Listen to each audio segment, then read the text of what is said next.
Okay, good afternoon, everyone. Thank you for joining us in our second Green Bag series in 2023. My name is Kenny, and I will be bringing you through today's session. We know 12 p.m. is usually the start for lunch, so we hope to keep this a power-packed 45-minute session that will give you lots of information about the PACE at NTU Food Tech program. This series is brought to you by the Global Green Connect. We are an integrated sustainability company that provides consulting, training, and market entry advisory for SMEs, corporates, and agencies. We have an academy arm that provides a sustainability educational platform through a pool of local and international experts, leaders, and practitioners offering practical sustainability knowledge and skill sets to adopt it as a business strategy for growth. So Global Green Connect has partnered with NTU to co-develop and deliver sustainable technology programs for upskilling professionals who are keen on the emerging green economy. We have developed 3 programs and they will be administered by PACE at NTU with the aim of equipping Singaporeans with future-ready skills for emerging and existing green jobs. So that being said, today we will be focusing on one program, which is Driving Sustainability in Green Technology, the Future of Food Technology. So Singapore has a flourishing agri-food tech ecosystem. As you know, Singapore's major goals is to increase the local production to 30% by 2030. However, with little land for agriculture, Singapore imports 90% of its food supply, making it potentially vulnerable to external challenges and global trends that impact food supply and safety. So to achieve Singapore's 30 by 30 goal, it is believed that science and technology will be critical in overcoming its natural constraints. So to help understand the current food tech climate and the need to create green talent in the space, we have NTU professor and our program director, Professor William Chen, joining us today. He will be one of the trainers for the course as well. So Professor Chen is the Michael Pham Endowed Chair Professor. He's also the director at Singapore Agri-Food Innovation Lab. He's a director at the Food Science and Technology Program, and he's also a scientific director at Singapore Future Ready Food Safety Hub. He has more than 30 years of research experience, and his food research focuses mainly on fermentation technology. His technology innovation in converting food waste to high-value food ingredients has generated significant interest from food industry and government agencies. He's also actively engaged in various government efforts in enhancing food security, and his research on zero food waste processing and circular food economy has been extensively covered in media. He's also an advisor to government agencies, food industry, NGOs, overseas universities on matters related to food tech and food security.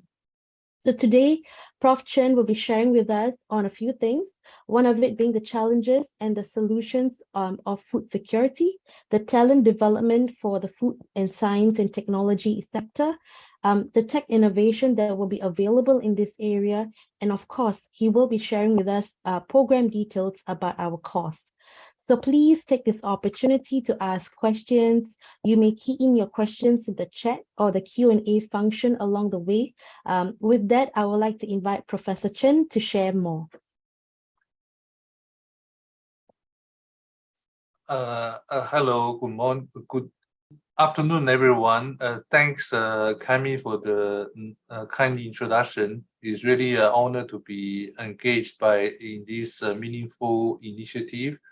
As Cami has rightly pointed out, and this Singapore food security is posing increasing challenge in view of this constraint external environment that may include the COVID-19 pandemic, which has disrupted the food supply chain to the great extent. And the second one is climate change. And the third one is geopolitical tension, as we have seen the wars in Ukraine. And so as I'm standing between you and your lunch, so I would make this short and interesting for all of you, hopefully.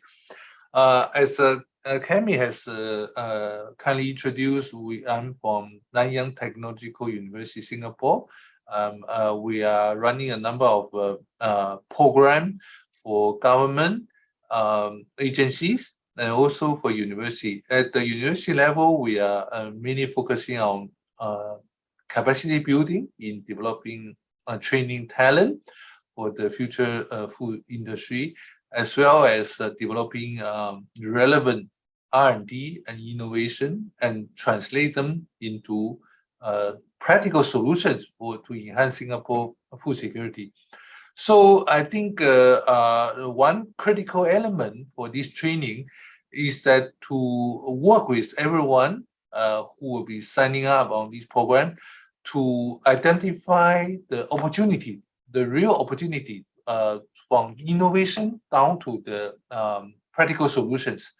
And we have been working closely with the industry, food industry and companies, not just in Singapore, but beyond, so to develop some of the consumer product. Just to illustrate the point, we have used our fermentation technology, as Kemi pointed out earlier, to sort of produce this probiotic ice cube, which are already available in the NTUC supermarket. Wait a minute, it's not fair price, it's actually Finest, right? If you go to Finest supermarket, there's a dedicated freezer that actually store our product with the local company. The second one that not many people are aware of is actually the antimicrobial mask, which was distributed by our government to all the households at the peak of COVID-19, to all the households in May 2020. That is also our contribution to Singapore's effort in the controlling the COVID-19 spread. Okay, so coming back to my presentation, I have about 20 minutes. So what is the real issue facing Singapore food security? So mainly there are three areas. First one is shrinking farmland. As we know that we have about 1%, less than 1% of land for farming. These are a sort of a constraint, but we ought to develop this sense of looking through the constraint and identify opportunity for developing solutions and business opportunities. Yeah. So for shrinking farmland, obviously is tech-driven farming, indoor farming, urban solutions, alternative food. What kind of food we can produce through this tech-driven farming? That is a opportunity for all of us. Second one is food waste. We import more than 90% of food for our local consumption, and yet at the same time we generate a lot of food waste. How to minimize the generation of food waste, at the same time recover nutrients from the generated food waste? All these are huge opportunities for businesses. For example, extending shelf life of food produce. There are a lot of innovation on that front, and recovering food waste and then reconnect back to the food value chain. That's another huge area of opportunities. The third one is aging population. How to produce nutritious food that is acceptable by the aging population, elderly in our country. So all these are a lot of opportunities. We see, so the mindset, the right mindset is that see opportunities through crisis. Yeah, the next slide, please.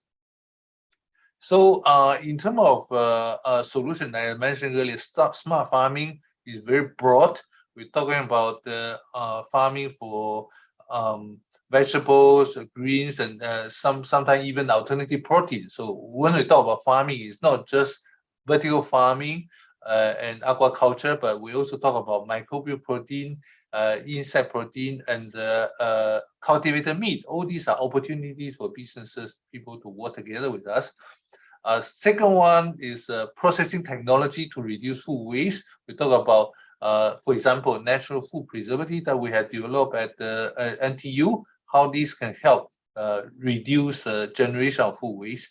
And food waste valorization, I think some example may include how we retrieve nutrient and then produce plant-based mayonnaise, for example. That is something that we can work with industry to scale up and apply to other area of food production. And aging population and food safety. So we ought to produce nutritious food for our population, and while ensuring that the food is safe for consumption. Yeah. Next slide, please. Okay, so when we talk about training, right? So at NTU, we are not just focusing on developing innovations and translating into a practical solution. One key aspect of this effort is to actually to develop, transfer the knowledge to not just for students, but also with our existing workforce. You know, people may want to, businesses may want to transform into to develop move into new areas, and a certain level of understanding of the skill required is important. So this is where we come in.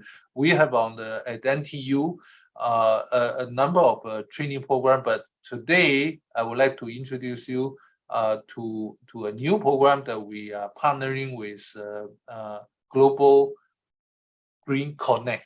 Yeah, so that is more, I would say, the difference between the existing program and the new one that we are introducing today is that we are working with food industry.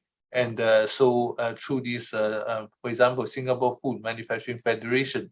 So these are more tailor-made and sort of, there's a transition from the existing campus-based student training to the training to sort of help current businesses to transform and develop new opportunities. So that's a difference. But first of all, we must have existing training programs so we know what we are doing in terms of developing talent. Next slide, please. So I would also this is a sort of a very brief summary on what we have been doing at NTU. On the left-hand side is about education, on the right-hand side is about R&D. So there's a very close overlap between the two so that the education become more relevant with our innovation developed at NTU as indication of the impact of our sort of profuse way of developing this porous way of developing this R&D through education. And education through R&D, the impact we have generated is, for example, a global US institute called the Food Institute has selected NTU as the first partner to launch a new course for undergraduate students on alternative food, in particular on the cultivated meat. So this is the impact we are generating.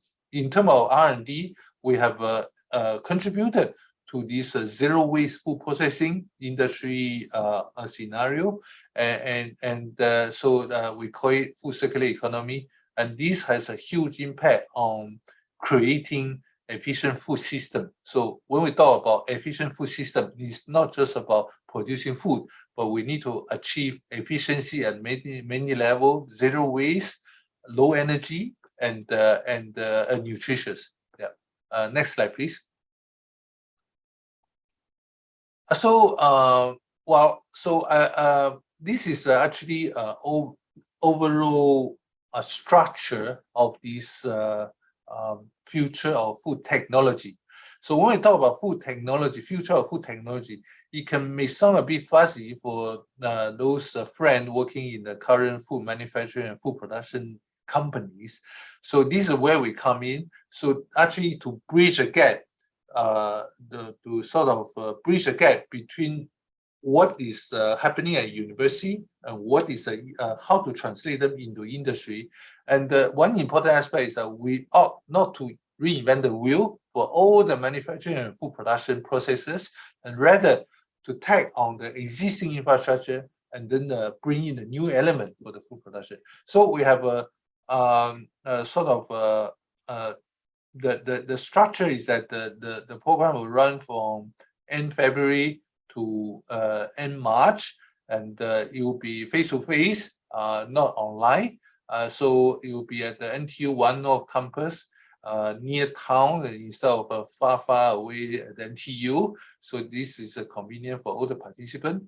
So we have a learning outcome. Basically, is actually to develop the skills to help the business to transform and upskill and also develop new business opportunities. So I'm very honored to have to be partnering with two distinguished trainers. One is Edward Day, the other one is Rebecca Liang. All these are very experienced industry people. So this is where we see the connection between academia and the real industry practices. Yeah. Next slide, please. So in terms of content, right? So this is a flow of the program. We have 7 modules covering from big picture of what is sustainability is about, and how would that impact on the food system and food industry, and how that can then be translated into what we need to take up as a skill set to develop new businesses and new opportunities. That you can see that is not just about sustainability, can be very broad. But if we come down to food technology, we can look at how the technology innovation can benefit the food supply chain management, for example, through this data analytics and blockchain, how this very fanciful word can actually be not so difficult to pick up. And we also talk about urban solutions, how these urban solutions, the technology that involved in urban solutions is not just about growing crops or vegetables, it's also about energy saving, water utilization, and then zero waste farming practice. So we'll go through all this. Obviously, alternative food has been on everybody's mind. We've seen the media, we've seen on the TV show, newspaper report about importance of having alternative food in this resiliency of the food system. And we will also be tap on experienced industry people like Dr. Rebecca Liang to talk about current food manufacturing scenario and how this can actually merge with newly developed innovation technology so that we can create new business opportunities and contribute to our country's overall food security. So I think with this, I also, obviously, when we look at the technologies in the food system, it's not just limited to Singapore. So we have been partnering with a number of overseas international companies and international organizations. So there will be a lot of opportunities overseas to expand our newly developed businesses. I think only then we can see the synergy and impact on the regional food security. And I think this is my last slide. If I'm not wrong. Yeah. Yes. Yeah. So what we'll Thank you do so much here- for your attention. Yeah. Thank you, Prof. Chen. I think what we'll do right now is we'll just move into Q&A just to see if anyone has any questions about the program or any questions in relation to the future of food technology. There is one question that was been posted under the Q&A.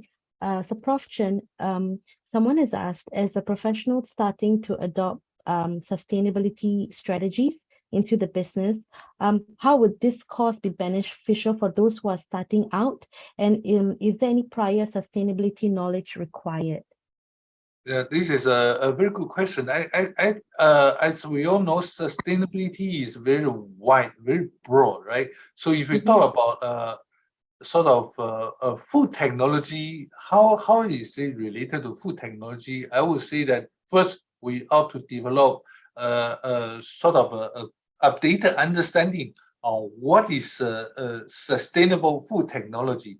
So we are not just talking about adopting alternative food, all these kind of things. But when we talk about business development, we ought to look at the broader angle, like how to save energy, how to save water, how to reduce food waste, and how to produce food that is acceptable by consumers.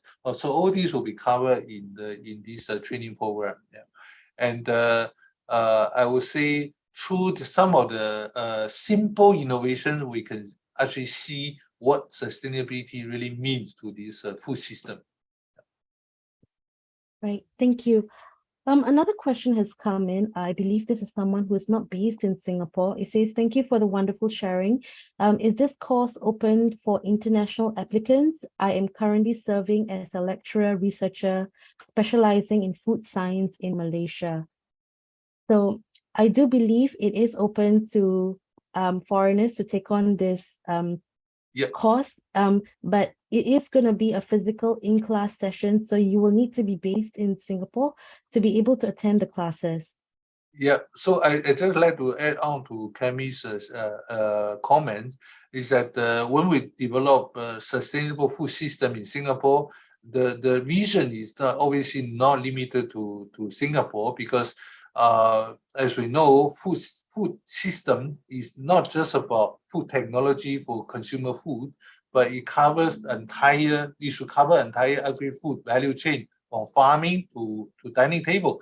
So from that sense, it's very important to develop a regional partnership, at least, if not global, to work with our friends around the region. For example, I've been involved in as a consultant to Asian Development Bank. So there we are looking into how to help the smallholder farmer in the ASEAN region to transform their farming practice into a more sustainable way of producing the food that is being in demand by consumers. So likewise, when we talk about the food system transformation, it's the same principle that we ought to look at the gradual way of transforming these current practices. Yeah. Excellent. So we've got one more question on board. For mid-career individuals not in the food service industry, would this course be useful for a career switch to the industry? Yeah, that's a very good question. In fact, when we first talk about talent development for food science and technology, people may think that, oh, I don't have a degree or don't have a diploma in food science, can I pick it up? In fact, over the years, we are trying to promote this idea that the food science and technology is very much on the application of existing skill set. As for example, you talk about food safety, that's very much on the microbiology testing. And then if you have some biological science background, then you can easily apply into the food safety industry. But beyond this technical knowledge, actually we should look at the food system. It's very much broader. So that can, for example, if we talk about a new alternative food product, how do we convince consumer that is something that is we should sort of be more open-minded? That will involve psychology, communication skill. So you can see that people with skill set, background training in different areas can all contribute to the sustainable food system, because it's much broader than just food technology.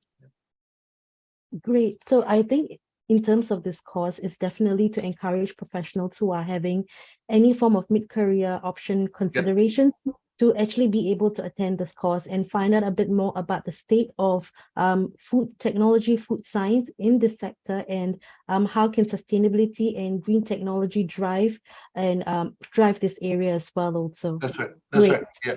Right. I don't think we have any more questions at this point. Does anyone else have any other questions that you would like to share? I also recall someone, I believe Henry, you did ask a question about the fee structure. I will be sharing with you more details on that shortly after this Q&A, so stay around for it. Okay, I believe all the questions have been answered and there's no other new questions. So maybe perhaps we'll just wrap up this segment. Thank you so much, Prof. Chen, for sharing with us and answering the questions as well, and sharing a bit more about the program. Okay, so we're sure the information and knowledge shared with you have given all of you an idea of what to expect and learn in the food technology program. Maybe just to remind you, this program is going to be great for those who are looking to understand key corporate sustainability concepts, learn about climate issues, maybe green technology, and some of the key global movements that is impacting the future of food technology. It will help you to explore sustainable food chain and how to develop an innovative food business ecosystem with a global presence. So this course provider is PACE at NTU, and at the end of the program, learners will receive a continuing education and training certificate. So as shared earlier, this course is Skills Future funded. So if you are a Singaporean or a PR, up to 70% of funding is provided, and a further funding is provided for those under the Enterprise Training Support Scheme, which is actually for SMEs, and you can get up to 90%. And if you are a Singaporean aged above 40 years and above, your funding will also be up to 90%. So this is an 8-day short program. To be eligible for the funding, learners must attain at least about 75% training attendance, and you must pass all associated assessments. So that was for food tech. So maybe just to share with you, we are running 3 programs under at PACE at NTU. So under the Driving Sustainability in Green Technology series, we have another program on the future of smart building and smart cities being offered at NTU as well. So if you are in the built environment sector, or you know of friends or family who are looking to upskill themselves in this area, or they have an idea to do a mid-career switch in terms of considering it, do encourage them to join us for the info session tomorrow. It's the same time, 12 p.m., and it's going to be virtual. So you can just scan the code at the bottom of the screen to register for the session. If I'm a bit too fast, we will also be sending you a thank you note. We will send you the link as well, so you can register then as well. Okay, so if you have any further questions or you would like to speak with us, please drop us your inquiries via WhatsApp, email, or we're just a phone call away. So please scan the code to message us on WhatsApp. Okay, so here is the food tech program details on the NTU website. You may scan the code to enroll yourself for this program. The course starts on 28 February and the registration closing will be on 14 Feb. With that, thank you all for your time. A special thanks to Professor Chen for the insightful sharing earlier, because we really appreciate your time in sharing the knowledge with us. So thank you everyone, and have a good lunch and a day ahead.